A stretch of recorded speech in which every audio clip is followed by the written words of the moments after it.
यवतमाळच्या पुसद येथील सनी pride lodge मध्ये नग्न अवस्थेत एका विवाहितेचा मृतदेह आढळून आला।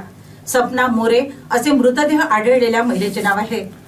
दरम्यान तिचा गळा आवळून खून केल्याचे प्राथमिक तपासात समोर आले आहे।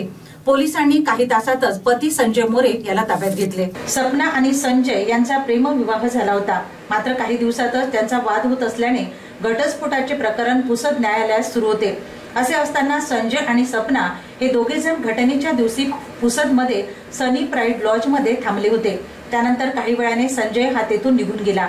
दुसऱ्या दिवशी तिचे दार उघडत नसल्याने लॉज मालकांनी घटनेची माहिती पोलिसांना दिली। पोलिसांनी लगेचच घटनास्थळी धाव घेऊन दार उघडले असता तिचा मृतदेह नग्न अवस्थेत आढळून आला। पोलिसांनी जलद गतीने तपास सुरू केला असता तिचा गळा आवळून खून झाल्याचे प्राथमिक तपासात समोर आले। त्यावरून मारेकरी पती संजय मोरे याला ताब्यात घेतले।